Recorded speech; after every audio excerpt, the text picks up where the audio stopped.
Sound ডিজাইনারের ক্ষেত্রে যেটা মূল মানে অ্যাপ্লিকেবল তো বটেই, এই সমস্ত সেন্সেস যেগুলোর কথা আমি বললাম সেটা তো বটেই। আর একটা হচ্ছে যে একটা কি বলবো, একটা হোলিস্টিক অ্যাপ্রোচ থাকাটা খুব জরুরি। মানে এইটা তো একজন লোকেশন সাউন্ড রেকর্ডিস্টের যে আমি কি বলবো সিক্স সেন্সের কথা আসলে বললাম, কিন্তু একজন সাউন্ড ডিজাইনার হবেন আমার মনে হয় তিনি, যার ক্ষেত্রে এই সিক্স সেন্সগুলো তো আছেই, লোকেশন সাউন্ডের সিক্স সেন্সগুলো আছে, কিন্তু সেটা যখন তিনি এটাও বুঝতে পারছেন যে আমি যখন এইটাকে, এই যে হাওয়ার শব্দের কথা আমি বলছি, আমি হাওয়ার শব্দটাকে আমি কোন সিকোয়েন্সে কিভাবে ব্যবহার করব, কি মাত্রায় ব্যবহার করব, কতটুকু ব্যবহার করব। রেকর্ডিংটা ইটসেলফ হয়তো খুব সুন্দর, কিন্তু সেটা আবার একটা ইমেজের সঙ্গে লাগিয়ে দিলে যে সেটা এক্সপিরিয়েন্স হিসেবে সুন্দর হবে তাও না। তখন যে যে লোকেশন সাউন্ড করছে সে একটা আলাদা করে খুব সুন্দর শব্দ রেকর্ড করেছে, কিন্তু সেই শব্দটাকে কি কনটেক্সটে আমি ব্যবহার করছি এবং একটা ওভারঅল ইমেজ সাউন্ড এক্সপিরিয়েন্সের ক্ষেত্রে সেই কনটেক্সটটা এবং তার ব্যবহারটার কি প্রভাব, এইটা যিনি খুব মাথার মধ্যে পরিষ্কার করে নিতে পারছেন, আমার মনে হয় তিনি বেস্ট সাউন্ড ডিজাইনার।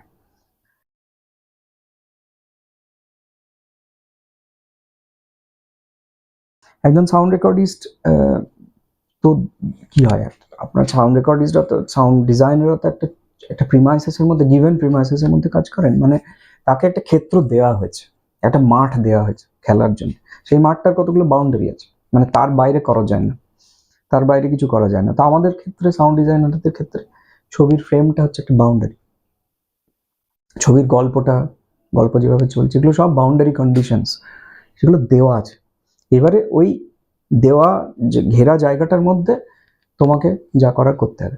এবার এইখানে আমি কত দূর করতে পারি, কতটুকু করতে পারি, এইটা একটা একদমই এস্থেটিক্সের প্রশ্ন, একটা আর্টিস্টিক প্রশ্ন।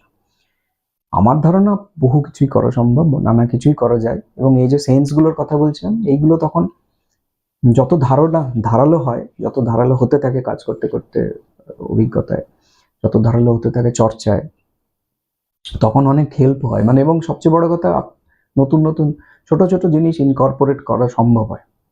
মানে একজন সাউন্ড রেকর্ডিস্ট গল্পে যেটা, সাউন্ড ডিজাইনার গল্পে যেটা রয়েছে সেটা তো বলবেনই, মানে সেটা তো মানে তার ডায়ালগ বা একটা স্পেসকে তৈরি করা, এই জায়গাগুলো তো আছে। এবারে গল্পের বাইরেও আর একটা কোনো ইঙ্গিত, একটা কোথাও কিছু শব্দের মাধ্যমে একটা এক্সপিরিয়েন্স, সেটা কি দেওয়ার কোনো জায়গা আছে, সেটাও আছে।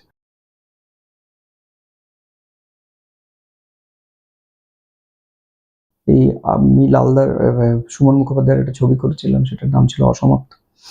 ছবিটা একটা প্রেমের গল্প, এবং সেখানে কোনো রকম প্রেমের গল্প, এবং সবচেয়ে বড় কথা সেটার সময়, মানে সেটা কোন সময়ে ঘটছে এই ঘটনাটা, সেটা নিয়েও ছবিটাতে খুব একটা, মানে সেই সময়টা ছবিটাতে খুব একটা প্রকট নয়। এবং তার কারণ তার প্রয়োজন নেই, মানে প্রকট নয় সেটা কোনো, মানে তার প্রয়োজন নেই সেই কারণেই প্রকট নয়। সেই গল্পের মধ্যে ধরুন মানে এই যে মানুষগুলোর রাজনৈতিক চেতনা কিরকম বা কি, সেগুলো কোনো কোথাও আসে না, তার সেটাও প্রয়োজন নেই সেই কারণেই আসে না। গল্পটা আমরা দেখি উত্তরবঙ্গে কোথাও ঘটছে সেটা বোঝা যায়, তার কারণ আমরা পাহাড় দেখতে পাই, পাহাড়ে গেছে প্রোটাগনিস্টরা, পাহাড়ে যান, সেখানে অনেক কিছু ঘটনা ঘটে। তো এরকম একটা দৃশ্য ছিল যেখানে পাহাড়ে একজন অন্যতম প্রধান চরিত্র এই ছবিটির, তিনি পাহাড়ে গেছেন তার বন্ধুর সঙ্গে, বন্ধুর বাড়িতে থাকবেন, কয়েকটা দিন কাটাবেন সেইগুলো। তো তিনি পৌঁছে বাস থেকে নেমে একটা বাস স্টপে অপেক্ষা করছেন যে বন্ধু নিতে আসবে, কারণ বন্ধুর বাড়িটা উনি চেনেন না। আর ভীষণ কুয়াশা, বিকেল দিক হয়ে গেছে হয়তো, বেশ ঘন কুয়াশা চারপাশে, ভালো দেখা যাচ্ছে না, ওখানে বসেছে।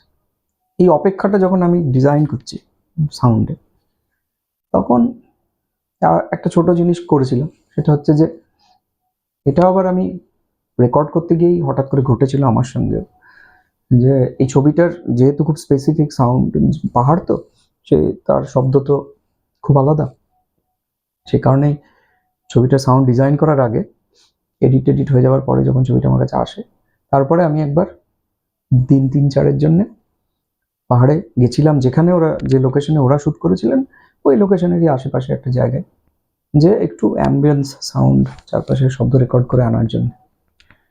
তো আমার রেকর্ডিংয়ে কোথাও একটা, আমার মনে আছে আমি ওরকম বিকেলবেলা বসে বসে রেকর্ড করছিলাম একটা জায়গায়, তো হঠাৎ তখন পাহাড়ে গোর্খাল্যান্ড আন্দোলন চলছে, তো ওই আন্দোলনের একজন নেতার বক্তব্য দূর থেকে, আমি দেখতে পাচ্ছি না তো কিছু, পাহাড়ে তো ওরকম ভাবে দূর থেকে কোথাও একটা লাউড স্পিকারে ভেসে আসছে, সেটা রেকর্ড হয়ে গেছিল।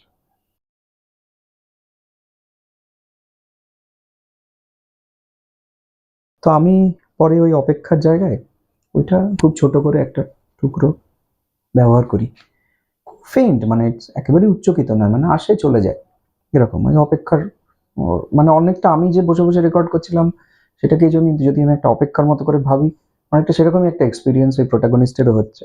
সে বসে আছে, অপেক্ষা করছে, দূরে কোথাও একটা লাউড স্পিকারে কিছু ভেসে আসছে, এইটুকুই।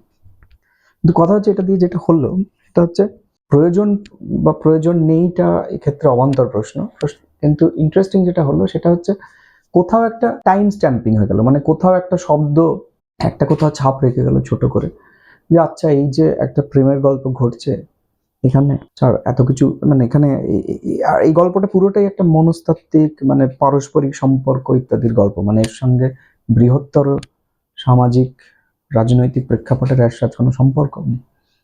কিন্তু এই যে একটা বিপ্রতীপ অবস্থানে কোথাও সাউন্ড একবার দাঁড়িয়ে মনে করিয়ে দিল যে আচ্ছা এই ঘটনাটাও তখন ঘটছে কোথাও একটা। এবারে কথা হচ্ছে যে এইটা খুব ফেন্টলি এসছে পুরো জিনিসটার মধ্যে, মানে যদি খুব উচ্চকিত আসতো তাহলে কিন্তু আবার বিপদ হতো, কারণ তখন মনে হতো এটা এটা বোধহয় জরুরি। এটাই সাউন্ডের মজা, যে এমন অনেক কিছু একটা ছোট করে করা যায় যেটা খুব জরুরি নয় এবং জরুরি হওয়ার প্রয়োজনও নেই, কিন্তু একটা ওভারঅল এক্সপিরিয়েন্স হিসেবে বা কোথাও একটা ওই জায়গাটার চরিত্র হিসেবে, কারণ এই যে আন্দোলনটা, এই আন্দোলনটা কিন্তু একটা পাহাড়ের চরিত্র হিসেবেই আমরা দেখেছি ওই সময়টা। আমরা যারা পাহাড়ে গেছি ওই সময় দেখেছি, বা ইনফ্যাক্ট ভুক্তভোগীও হয়েছি আন্দোলনের কারণে হয়তো অনেকভাবে, তারা যায় একটা চরিত্র হিসেবে দেখেছি, এবং সেই চরিত্রটা সবসময় যে ভিজুয়াল চরিত্র তা না, সেই চরিত্রটার মধ্যে একটা মানে একটা একটা একটা খুব গভীর শাব্দিক ব্যাপার আছে, তার একটা নিজস্ব শব্দ আছে, তার একটা নিজস্ব ভাষা আছে, কথা বলার ধরন আছে, একটা ওই দূর থেকে ভেসে আসা লাউড স্পিকারের একটা নিজস্ব টোন আছে। এই পুরোটাই একটা কোথাও খুব হালকা থেকে গেল ছবিটাতে। তো এটাই মানে এই যে ছোট ছোট জিনিস করা যায় শব্দ দিয়ে, এবং একজন এটাও আবারও কি, যখন আপনি একজন খুব কিন লিসনার হবেন, একজন খুব ইনফর্মড লিসনার হবেন, একটা কোথাও একটা জায়গাকে যা শব্দ দিয়ে শুধু ধরে রাখতে চাইবেন, আবিষ্কার করতে চাইবেন, তখন এই ছোট ছোট জিনিসগুলো মাথায় এসে যায় এবং সেটা ব্যবহারও করা যায় ছবিতে।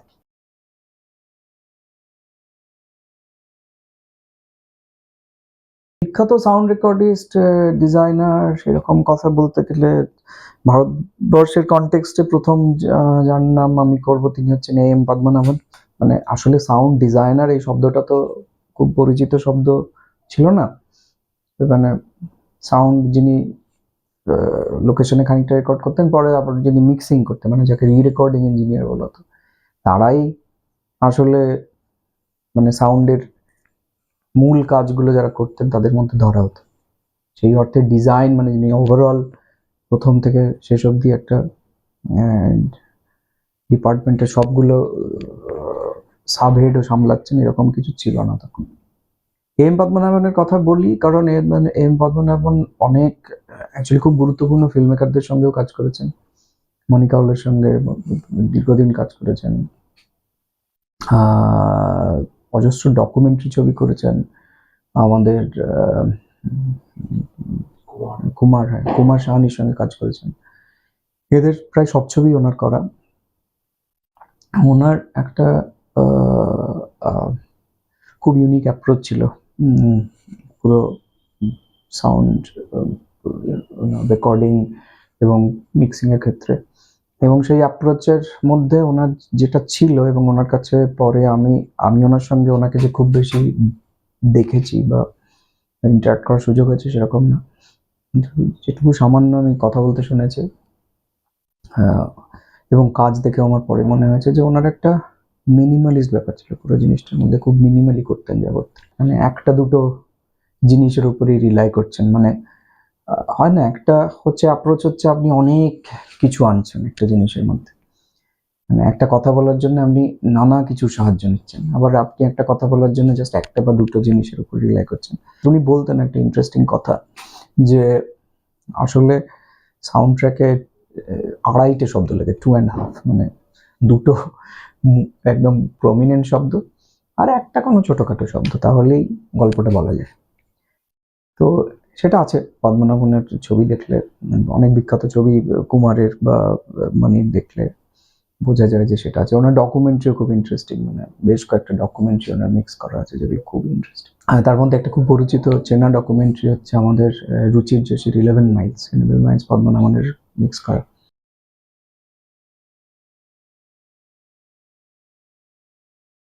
আরেকজনের কথা বলি যিনি একটা সম্পূর্ণ অন্য অ্যাপ্রোচ নিয়ে আবার আসছেন ইয়েতে, তিনি হচ্ছেন মঙ্গেশ দেশাই। আমাদের হিন্দি ফিল্মের প্রায় সমস্ত বিখ্যাত হিন্দি ছবি এক সময়ের 80, মানে 80s-এর, লেট 70s-এর, 80s-এর প্রচুর প্রচুর মানে যাবতীয় সুপারহিট হিন্দি ছবি যেগুলোর কথা আমরা জানি প্রায় সবই মঙ্গেশ দেশাইয়ের মিক্স করা। বিখ্যাত ছবি হচ্ছে শোলে। শোলের মিক্স কিন্তু অসম্ভব মানে পাওয়ারফুল মিক্স, মানে খুব ইউনিক মিক্স। এইটা আবার একটা অন্য অ্যাপ্রোচ, মানে মিক্সের একটা কমপ্লিটলি অন্য অ্যাপ্রোচ, যেখানে একটা গ্র্যান্ডার তৈরি করছেন হিন্দি, মানে সেই একটা কমার্শিয়াল সিনেমার যে যেটা প্রয়োজন, একটা এক্সপিরিয়েন্স, একটা লার্জার দ্যান লাইফ, এভাবে বলা যেতে পারে, লার্জার দ্যান লাইফ একটা এক্সপিরিয়েন্স। ইনফ্যাক্ট রিসেন্টলি একটা ডকুমেন্টারিও তৈরি হয়েছে মঙ্গেশ দেশাইকে নিয়ে, একজন সাউন্ড রেকর্ডিস্টই বানিয়েছেন, আমাদের এখন কন্টেম্পোরারি একজন সাউন্ড রেকর্ডিস্ট। সেখানেও দেখা যায় মঙ্গেশ দেশাইয়ের খুব মজাদার নানা গল্প আছে, মানে উনি খুব বদমেজাজি চরিত্র ছিলেন, মানে কাউকে ছেড়ে কথা বলতেন না, প্রত্যেকে নিয়ে, মানে প্রত্যেকেই যিনি যত বড় ডিরেক্টরই হন যাই হন, উনি প্রচন্ড বকাঝকা করে দিতেন যদি ওনার কাজের সময় কেউ ডিস্টার্ব করতো। উনি খুব ইউনিক মন দিয়ে, মানে একটা জিনিস করছেন তো অনেকক্ষণ ধরে করছেন, একটা কিছু অ্যাচিভ করার জন্য করেই যাচ্ছেন যতক্ষণ না সেটা অ্যাচিভ করতে পারছেন। এই জিনিসটা ওনার একটা খুব বড় গুণ হিসেবে আমরা অনেক অনেক শুনেছি।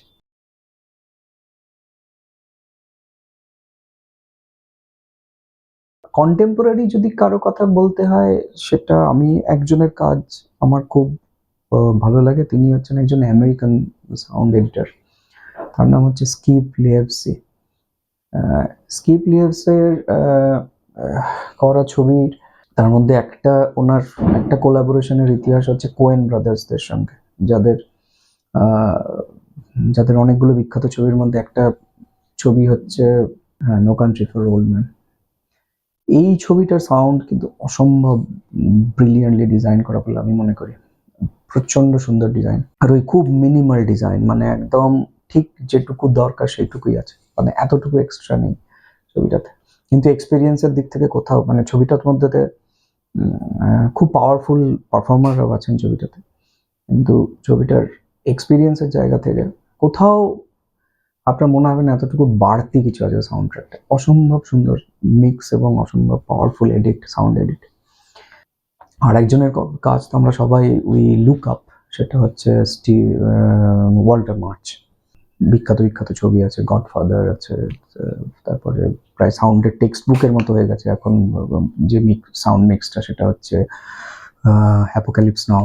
সেই ছবির সাউন্ড ট্র্যাক তো আমরা সারাক্ষণ অ্যানালাইসিস করি, সেটা শুনি, সেটা সেটা সম্পর্কে পড়ি।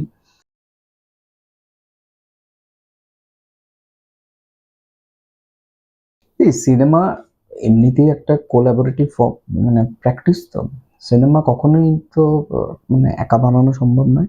সেরকম সিনেমার এই যে পার্টিকুলার ডিপার্টমেন্টটা, সাউন্ড ডিপার্টমেন্ট, সেখানেও একাধিক মানুষ কাজ করে, এবং যারা হয়তো কখনো, যাদেরকে প্রকাশ্যে যাদের কাজ ওরকম ফোর ফ্রন্টে আসে না, আসে না, তার কারণ হচ্ছে তারা এক একটা ডিপার্টমেন্টের একটা নির্দিষ্ট কাজ করেন। হ্যাঁ, সেভাবে তাদের কথা প্রকাশ্যে আসা মুশকিল। কিন্তু এটা না থাকলে একজন সাউন্ড ডিজাইনারও আবার মানে কাজ করতে পারেন না। এটা হচ্ছে সবই হচ্ছে কিরকম, মানে একজন সাউন্ড ডিজাইনার তো আসলে একটা রান্না করছেন, তার কাছে নানা রকম ইনগ্রেডিয়েন্ট, নানা রকম মশলা তার দরকার হচ্ছে।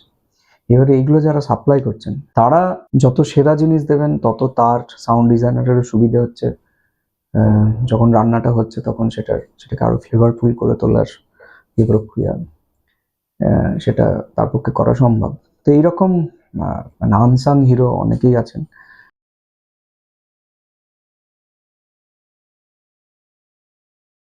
সাউন্ড প্রোডাকশনের সময় থেকে ধরুন যারা বুম অপারেটর, বুম অপারেশন আদতে সামনে থেকে মানে দেখলে, বাইরে থেকে দেখলে মনে হয় অত্যন্ত সহজ কাজ, যে একজন একটা মাইক জাস্ট ধরে দাঁড়িয়ে আছেন, ব্যাপারটা একেবারেই সেরকম নয়।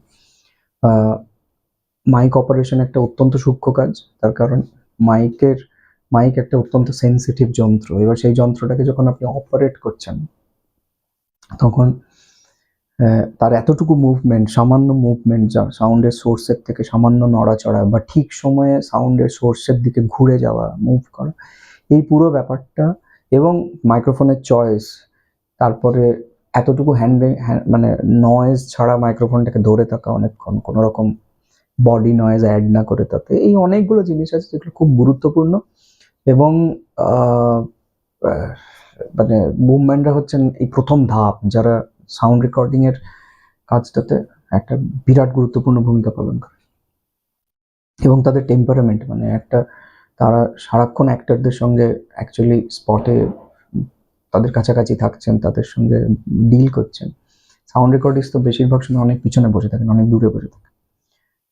তো সেই তাদের টেম্পারামেন্ট এবং মানে একদম নিখুঁতভাবে কাজ করে যাওয়ার ক্ষমতা, সেটা খুবই গুরুত্বপূর্ণ একটা ক্ষমতা, এবং সেটা বিরাট জরুরি সাউন্ড প্রোডাকশনের সময়।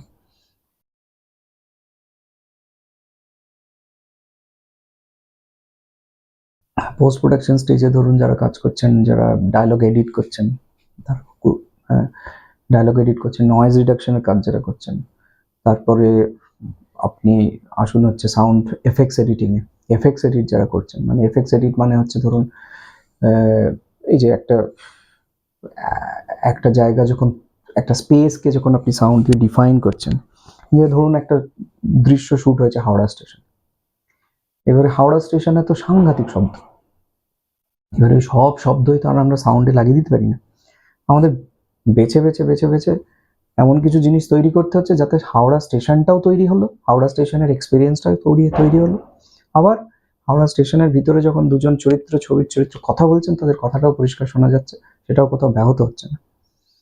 তো এই যে ব্যাপারটা, তার জন্য একটা খুব গভীর, মানে আমি হাওড়া স্টেশনে গিয়ে জাস্ট মাইক ধরে দাঁড়িয়ে থাকলাম, এবং হাওড়া স্টেশনে যা হচ্ছে অ্যানাউন্সমেন্ট, লোকের চিৎকার চেঁচামেচি সব কিছু সহ একটা যে জিনিস রেকর্ড হলো, সেই জিনিসটাই আমি যদি একটা হাওড়া স্টেশনের ছবির নিচে ফেলে দিই এবং তার উপরে দুটো ডায়লগ বসিয়ে দিই, তাহলে কিন্তু হবে না, মানে সেটা আদৌ তাকে সাউন্ড এডিটিং বলে না।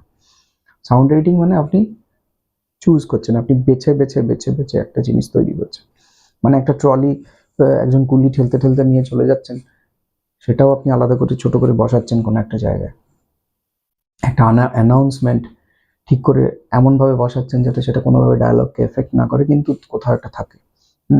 মানুষজনের কোলাহল, সেটা এমনভাবে বসাচ্ছেন, এমনভাবে এডিট করছেন যাতে কোনো শব্দই ডায়ালগকে ব্যাহত না করে বা আপনার এক্সপিরিয়েন্সটাই কোনোভাবে ব্যাহত না করে। তো এবং সব মিলে আপনি ওইটা তৈরি করছেন। তো এটা আসলে নানা ধরনের সাউন্ড ছোট ছোট করে শুনে, সেগুলো ঠিক মতো করে প্রয়োগ করে, সেগুলো বসিয়ে ব্যালেন্স করে করার বিষয় এটা। ফলে এফেক্টস এডিটিং একটা খুবই খুবই গুরুত্বপূর্ণ বিষয়।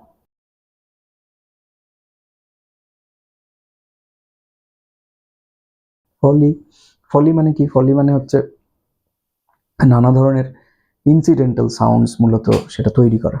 যেমন আমরা যখন ডায়ালগ বলছেন, ধরুন একজন কেউ চা খেতে খেতে কথা বলছেন, যে আমি চায়ের কাপটা ধরে আছি, চা খেতে খেতে কথা বলছি, এবার কথা বলতে বলতে আমি চায়ের কাপটা এরকম ঠক করে টেবিলের উপর রাখলাম, এই যে রাখলাম, ঠক করে একটা শব্দ হলো, এই শব্দটা আলাদা করে আবার তৈরি করতে হয়। তার কারণ কি?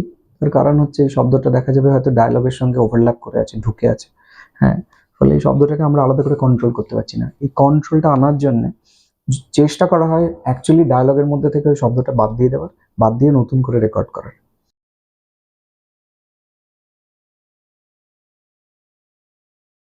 হেঁটে চলে যাচ্ছে একজন, ফুটস্টেপস, এবার হেঁটে চলে যাওয়ার কথাই ভাবুন, হেঁটে চলে যাওয়ার কত রকম ভ্যারিয়েশন হতে পারে। একজন এক এক রকম জুতো পরে আছেন, এক এক ধরনের রাস্তা দিয়ে হাঁটছেন, কখনো পিচ রাস্তায় হাঁটছেন, কখনো ঘাসের রাস্তায় হাঁটছেন, কখনো ভিজে রাস্তায় হাঁটছেন, কখনো কাদা রাস্তায় হাঁটছেন, মানে অজস্র ভ্যারিয়েশন হতে পারে।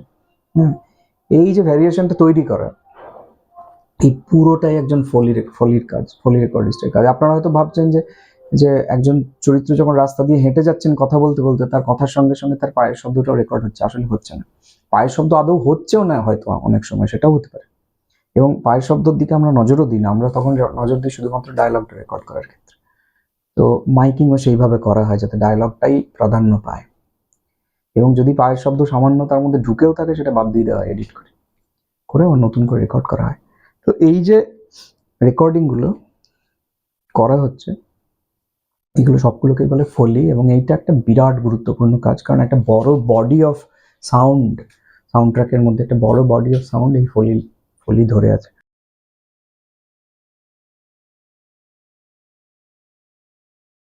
এরপরে আছে হচ্ছে ধরুন যারা মিউজিক রেকর্ড করছেন, মিউজিক এডিট করছেন তারা, মিউজিক প্রিমিক্স করছেন তারা, তারপরে ফাইনাল মিক্সের আগে যারা ডায়লগ প্রিমিক্স করছেন, এফেক্টস প্রিমিক্স করছেন, ফলি প্রিমিক্স করছেন, হ্যাঁ তারা, এবং তারপরে ফাইনালি এই সমস্ত প্রিমিক্স নিয়ে যখন একজন মিক্সিং ইঞ্জিনিয়ার বসছেন এবং মিক্স করছেন, মানে আমাদের এখানে বড় প্রোডাকশনের ক্ষেত্রে এই সংখ্যাটা অনেক বেশি হয়, কারণ সেখানে ডিপার্টমেন্টের ভাগগুলো আরো সূক্ষ্মভাবে করা হয়।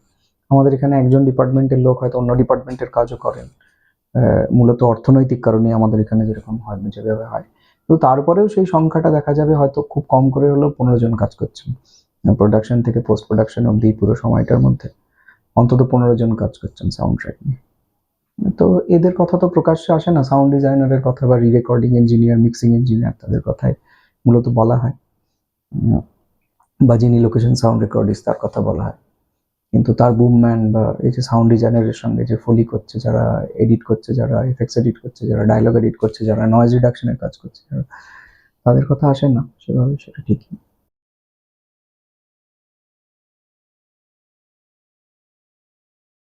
নিজেকে এডুকেশনিস্ট বলতে আমার কিরকম একটা লাগবে সেটা বলা উচিত না বোধহয়, কিন্তু পড়াতে ভালো, মানে ইন্টারাক্ট করতে স্টুডেন্টদের সঙ্গে সবসময় ভালো লাগে। আর আমি মূলত পড়াতে গেছিও হচ্ছে এই জায়গা থেকে, সত্যি কথা বলতে, যে একটা হয় না, আপনি কাজ অনেক দিন ধরে কাজ করছেন, তারপরে কাজ করতে করতে মনে হয় যে পড়াশোনার দিকটা একটু অবহেলিত হচ্ছে, যে তখন আর, হ্যাঁ, বই পড়ার সুযোগ কমে যাচ্ছে, বা একদম নিজের নিজের সাবজেক্টের বই পড়া, টেক্সট পড়ার সুযোগ কমে যাচ্ছে।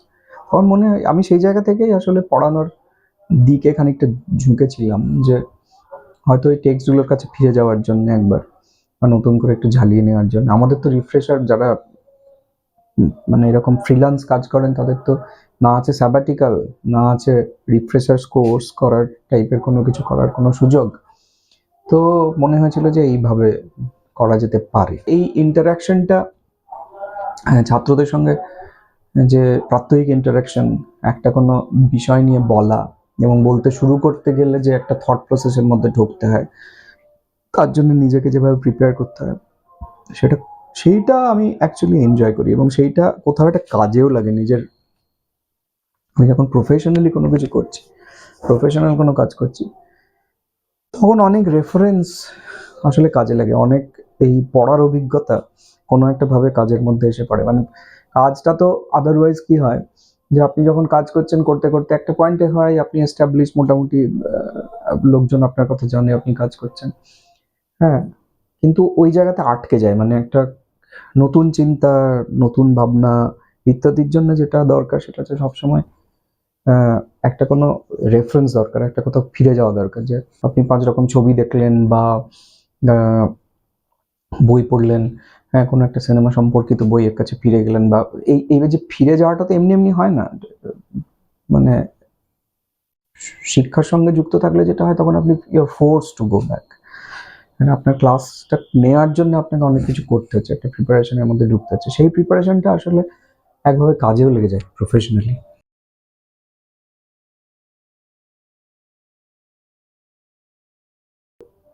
এটাই একটা জিনিস যেটাই আমি ব্যালেন্স করার চেষ্টা করি, যে এইটাই একটা একমাত্র জিনিস যেটা আমি ব্যালেন্স করার চেষ্টা করি, যে এই এক্সপিরিয়েন্সটাকে কীভাবে আমি একটা প্রফেশনাল এক্সপিরিয়েন্সের জায়গায়, বা এটা আসলে রেসিপ্রোকাল, মানে প্রফেশনাল এক্সপিরিয়েন্স যেমন আমাদের মতো ইনস্টিটিউটগুলোর ক্ষেত্রে খুব জরুরি, যে একজন প্রফেশনাল একটা সলিড ইন্ডাস্ট্রির এক্সপিরিয়েন্স নিয়ে ছাত্রদের সঙ্গে ইন্টারাক্ট করছেন, সেটা যেমন জরুরি, আবার একজন এডুকেশনের একটা এক্সপিরিয়েন্স নিয়ে সাউন্ড ডিজাইন করতে আসছেন, সেটাও খুব জরুরি, যেটা আসলে একভাবে আলোচিত হয় না। আলোচিত যেটা হয় সেটা হচ্ছে আপনি প্রফেশনালি সাকসেসফুল হয়ে প্রফেশনালি কিছু একটা করে একটা হয়তো কোথাও ছাত্রদের সঙ্গে কোনো একদিন ইন্টারাক্ট করলেন, কিছু করলেন, সেটাকে অনেক বেশি মূল্য দেওয়া হয়।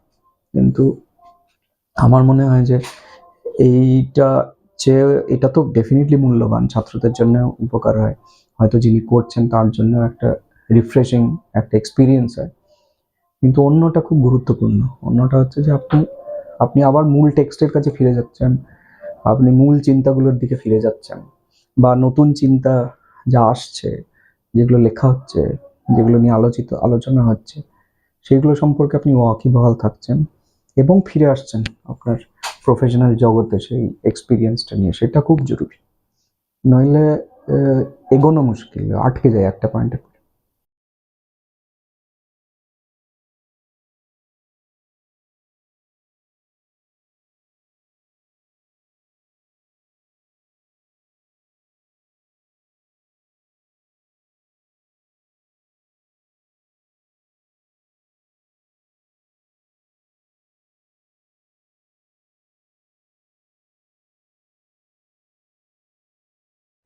এই যে ছবিটা নিহারিকা ইন্দ্রাশিস আচার্য বানিয়েছিলেন, এই ছবিটার একটা সিকোয়েন্স নিয়ে আমরা কথা বলতে পারি। যে এখানে একটা দৃশ্য আছে যেখানে আমরা একটা ফ্ল্যাশব্যাক দেখি অ্যাকচুয়ালি। আমাদের যে মেন প্রোটাগনিস্ট, সে তার ছোটোবেলায় যখন বড় হচ্ছে, তার বাবা তার মায়ের উপর খুবই অত্যাচার করতেন। তো সেই রকম একটা ঘটনার কথা তার মনে পড়ে। সেই মনে পড়ার জায়গাটা কি মনে পড়ে যে ও বসে সন্ধ্যেবেলা পড়াশোনা করছে মায়ের কাছে, বাচ্চা মেয়েটি, এবং বাবা হঠাৎ ঘরে ঢুকে প্রচণ্ড মাকে গালাগালি করতে শুরু করেন। এবং এই গালাগালিটা যখন একটা চরম পর্যায়ে পৌঁছয়, মা উঠে যান টেবিল ছেড়ে, পড়ার টেবিল ছেড়ে, পড়াতে উঠে গিয়ে একটা সিচুয়েশান তৈরি হয় যেখানে বাবা মায়ের তুমুল তর্কাতর্কি হচ্ছে। এবং তারপরে লুব্ধ হক, যিনি এটা এডিট করেছেন, উনি একটা লম্বা কালো ব্ল্যাক রাখেন এই ছবিটাতে। রাখার পরে একদম কাট করে যে শটটাতে আমরা আসি, সেই শটটাতে আমরা দেখি যে সে মেয়েটি প্রেজেন্ট টাইমে, মানে সে ভাবছে পুরনো ঘটনার কথা, ওই একইভাবে টেবিলের সামনে বসে কানে হাত দিয়ে বসে আছে। এবং আমরা ঠিক তার আগের দৃশ্যে, কালোটার আগের দৃশ্যে, কালো হয়ে যাওয়ার আগের সময়টাতেও দেখি যে মেয়েটি বাবা মায়ের ওই তীব্র ঝগড়া শুনতে শুনতে একসময় কানে হাত দেয়। মানে এই ঝগড়াটা এত বেড়ে গেছে আর ভাল লাগে না তার। এবং পরে বড়োবেলাতেও ঠিক এরকম একটা জায়গায় দৃশ্যটা আবার ফিরে আসে আমাদের কাছে, যখন মেয়েটি বড় হয়ে গেছে। কান্নাকার একটা মেয়েকে আমার মেয়ে বলে চালিয়ে দিল। নিজে ওই বাড়ির মেয়ে কিনা কে জানে, ভাইগুলোর সাথে তো মুখের কোনো মিল নেই। আর কত নিচে নামবে তুমি? হ্যাঁ, আর কত নোংরা কথা বলবে? আমি নোংরা কথা বলছি? আমি? আর তুমি যে সারাদিন ধেই করে নেচেছ না, তার বেলা আমাকে তো মানুষ বলেই মনে করো, পাত্তাই দাও না আমার। তুমি মানুষ? যে ভাষায় কথা বলো, যে ব্যবহার করো আমার সাথে, তোমার সাথে কথা বলতে আমার রুচিতে বাঁধে। রুচি?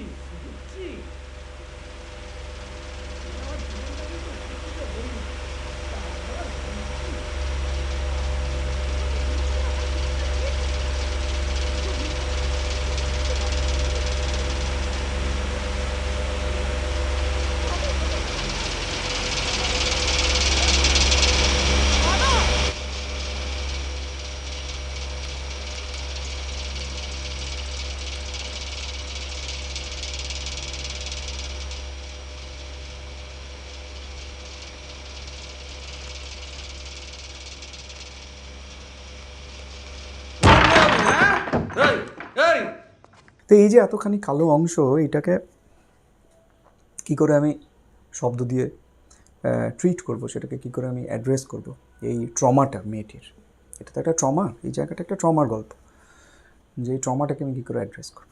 তো আমার কাছে এইটা একটা খুব কমন প্র্যাকটিস আমার নিজের জন্য, সবসময় আমি এটা করি। আমি সবসময় ফ্রেমের মধ্যে থেকে দেখার চেষ্টা করি যে ফ্রেমে এমন কোনো এলিমেন্ট আছে কি না, যে ফ্রেমটা আমার কাছে রয়েছে সেই ফ্রেমে এমন কোনো এলিমেন্ট আছে কি না, এমন কোনো শব্দের সোর্স আছে কি না, যে সোর্সটাকে নিয়ে আমি একটু খেলতে পারবো। এখানে আমার কাছে একটা সহজ সোর্স ছিল, সেটা হচ্ছে টেবিল ফ্যানটা। টেবিল ফ্যানটা যদিও আমরা খুব যে একটা মানে খুব ডমিনেটিং একটা পজিশনে দেখি তা নয়, কিন্তু তারপরেও ফোরগ্রাউন্ডে একটা টেবিল ফ্যান আছে, সেটা দেখা যায়। ক্যারেক্টারের দিকে ফোকাসটা ক্যারেক্টারের দিকেই, টেবিল ফ্যানটা ইনফ্যাক্ট একটু অফ ফোকাস, দেখা যায় যে ফোরগ্রাউন্ডের দিকে আছে। এবং পরে যখন এই দৃশ্যটা থেকে কেটে কালো, তারপরে যখন আবার আমরা প্রেজেন্ট টাইমে ফিরে যাই, তখনও দেখা যায় যে ওই রকমই একটা টেবিল ফ্যান সামনে রয়েছে, একই ধরনের শট। তো আমি টেবিল ফ্যানটাকে ইউজ করার সিদ্ধান্ত নিই। এবং রেজাল্ট যেটা হয় যে একবার ঝগড়াটা শুরু হয়ে গেলে কী হয়, যে ঝগড়াটা শুরু হয়ে গেছে, আমরা দেখতে পাচ্ছি যে ঝগড়াটা ফ্রেমের বাইরে চলছে, মা উঠে বেরিয়ে গেছেন, ঝগড়াটা ফ্রেমের বাইরে চলছে। আমরা শুধু মেয়েটিকে, ছোটো মেয়েটিকে ধরে আছি যে ট্রমাটাইজড, যে এরকম কানে হাত দিয়ে আর পারছে না নিতে এই জিনিসটা প্রতিদিন, এরকম একটা সিচুয়েশানে পৌঁছে গেছে। এইখানে আমার কাছে আর এই কথাগুলোর খুব মূল্য থাকে না, মানে মা বাবার যে ঝগড়ার ভাষা, সেই ভাষাটার অ্যাকচুয়ালি আমার কাছে আর কোনো মূল্য নেই। তো তার কারণ আমরা তো ওই ফ্যাক্টটা অলরেডি এস্টাবলিশ করে ফেলেছি, এটা ঘটছে, আমরা জানি যে ঝগড়াটা হচ্ছে, ঝগড়াটা কী নিয়ে হচ্ছে সেটাও আমরা অলমোস্ট বুঝে গেছি শুরুতেই। ফলে সেটাকে আর এই ভাষাটাকে টেনে নিয়ে যাওয়ার আমার কোনো প্রয়োজন নেই। সেজন্য আমি যেটা করি যে ওই কথাগুলো আস্তে আস্তে বের করে দিই, বের করে ফ্যানের শব্দটা আস্তে আস্তে আস্তে আস্তে আস্তে আস্তে উঠতে থাকে, হ্যাঁ, এবং অলমোস্ট এই শব্দগুলোকে খেয়ে নেয়, কথাগুলোকে খেয়ে নেয় বাবা মার। এবং এই কালোটার উপর দিয়ে একটা তীব্র টেবিল ফ্যানের শব্দ, অলমোস্ট টেবিল ফ্যানের গায়ে যেন আমার কান লাগিয়ে আমি শুনছি এরকম একটা জায়গায় নিয়ে যায়। এবং আমরা যখন কেটে পরের দৃশ্যটায় ঢুকি, যে মেয়েটি কানে হাত দিয়ে সে বড় হয়ে গেছে, প্রেজেন্ট টাইম, কানে হাত দিয়ে বসে আছে একইভাবে, তার সামনে টেবিল ফ্যান, তখন কিন্তু ওই টেবিল ফ্যানটাও এরকমই একইভাবে জোরালোভাবে গিয়ে ওখানে শেষ হয়। তো এতে কী হয়, ওই ট্রমাটা সম্ভব কোথাও, কারণ আমি তো আর বাবা মায়ের গলাটাকে ওখানে টেনে নিয়ে যাচ্ছি না, আমি যেটা টেনে নিয়ে যাচ্ছি একটা এলিমেন্ট হিসেবে, ওই একই স্পেসের এলিমেন্ট হিসেবে, সেটা হচ্ছে ফ্যানটা। অরিজিনালি এমনিতে ফ্যানটা তো ওরকমভাবে জোরালোভাবে শোনার কোনো কারণ নেই, কিন্তু এটাকে কী বলবো, আমরা এটাকে একটা শব্দের একটা লিবার্টি নেওয়া, যে আমি একটা এলিমেন্টকে এমনভাবে বাড়ালাম যে সেটা ট্রমাটাকে অ্যাড্রেস করলো। এইটা করা হয়, এটা শুনে দেখলে বোঝা যাবে যে কীরকম হয়। এই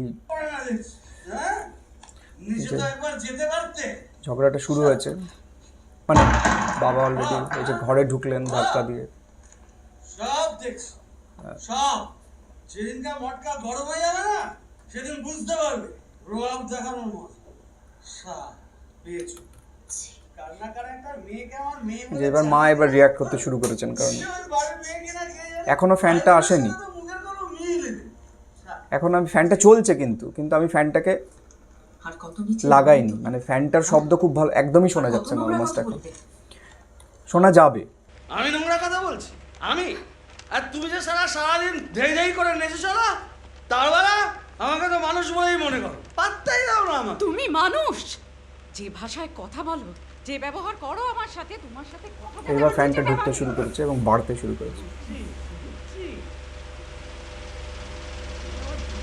এই যে যদি দেখা যায় যে আমি ফ্যানটাকে যেভাবে ব্যবহার করছি, এইভাবে এই যে ফ্যানটা আস্তে আস্তে আস্তে আস্তে এখান থেকে বাড়তে থাকে, এই কালো হয়ে গেছে, ফ্রেম কালো হয়ে গেছে, ফ্যান বেড়ে চলেছে। এই যে ফ্যানটা শুরু হয়েছে, এখানে তীব্র হয়ে গেছে।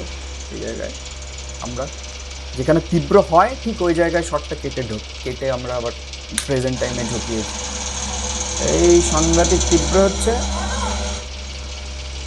কাট করে আমরা একটা অলমোস্ট নর্মাল ফ্যানের শব্দে ফিরে গেলাম।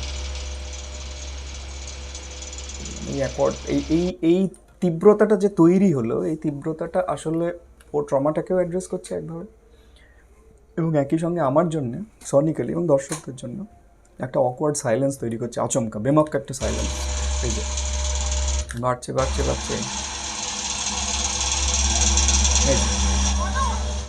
এই একটা বেমক্কা সাইলেন্স তৈরি হলো। অ্যাকচুয়ালি ও এখন কেন কানে হাত দিয়ে আছে, কারণ এখনও ঘটনাটা চলছে, এখনও সেই একই ঘটনা ঘটছে, কিন্তু আমরা ওই শব্দগুলোকে এখনও ফিরিয়ে আনবো, কিন্তু আমার এই সাইলেন্সটা জরুরি আবার ওই তীব্র ঝগড়ায় ঢোকার আগে। এবার আবার আমরা বাবার মায়ের ঝগড়াটা শুনতে পাবো।